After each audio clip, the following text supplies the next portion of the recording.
Hi students, let's start with the chapter sets.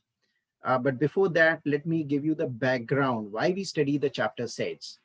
So every day, if you see around you, you get to see a lot of data, especially when you pick up the newspaper in the morning, you see the data around companies, their sales, their revenues, the data around the countries, state specific data, inflation data, all around us. Now, that is the reason we study sets, because sets helps you to synchronize the data, to structure the data in such a manner that it is easy to comprehend the same load of information in a meaningful manner. Now, there are two ways of representing the data. One is the roster form and the second is the set builder form. I'll keep my discussion around mathematics now. Now, let's represent the data of natural numbers up to 10. How should I represent the data? I'll make a curly bracket. You have to remember how to write any information in the roster form. First, make a curly bracket and then understand what the condition is. I said natural numbers up to 10. So 1, 2, 3, 4, 5, 6, 7, 8, 9, 10, right? This is how we represent the data in the roster form. Roster form is also called tabular form. Remember this. In exam, they can ask you either the word roster or they can also say it as tabular. Tabular is making a table out of it.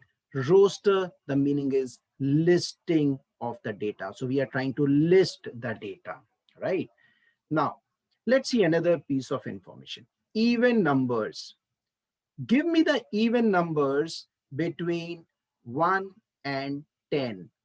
And all these numbers should be natural numbers. So what are the even numbers? 2, 4, 6, 8, and 10. Curly bracket closed. Remember one more thing. All these constituents are also called elements. All these constituents of the set are also called elements. Very important. Third, let me put the data of prime numbers between 11 and 20. How should I do that? Or 10 and 20. So 11, 13, 17, and 19. This is the data of prime numbers between 10 and 20. Now let me build the argument and ask you to represent the data from 1 to 1000, which means I'll have to extend this data to 1000. So it means in the tabular or roster form, I'll have to write all the numbers up to 1000, which is not a very right way of representing the data. So now I am getting a feeling that the difference between the roster form and the set builder form is that when the data is small, I can represent it in the roster form. But when the data is this big, I'll have to represent the data in the set builder form. Set builder form is also called rule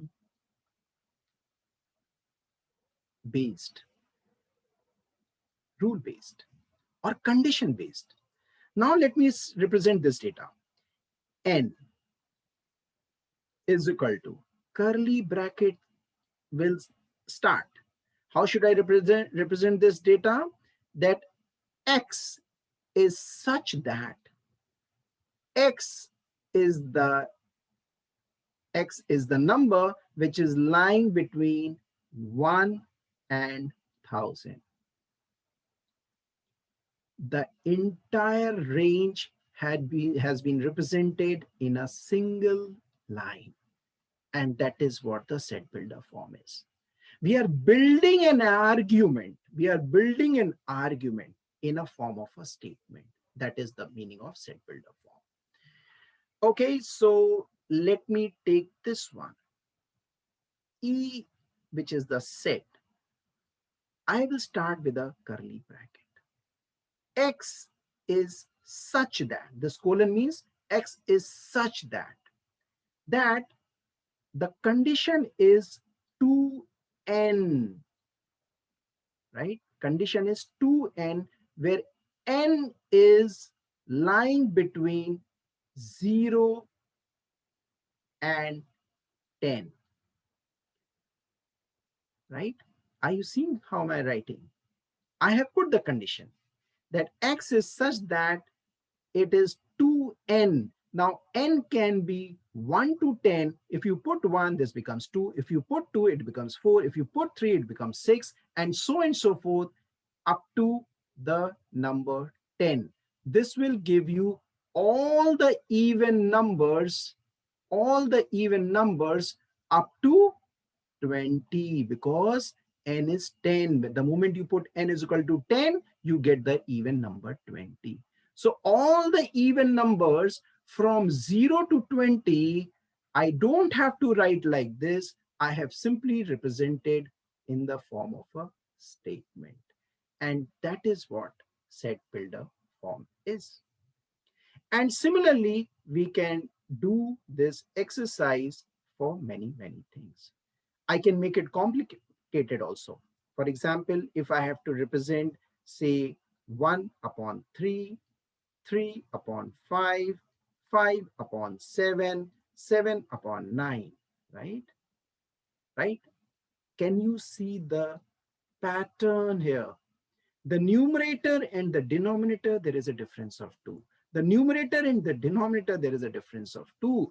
Can I represent it in this form? Yes, I can represent it in this form. How? I will write, say, F is a set, X is such that that this is n upon n plus 2, n upon n plus 2, where n is an odd number. N is an odd number. Are you seeing this? I have represented the entire series in a single statement. If I put n is equal to 1, I get 1 upon 3. If I put n is equal to 3, because n is an odd number, then I'll get this 3 upon 5. If I put n is equal to 5, I get 5 upon 7. And hence, this meets the criteria. I have put a rule, I have put a condition, and that is called the set builder form. I hope you like the session. I'm going to do many sums on this to give you a better clarity. See you in the next one.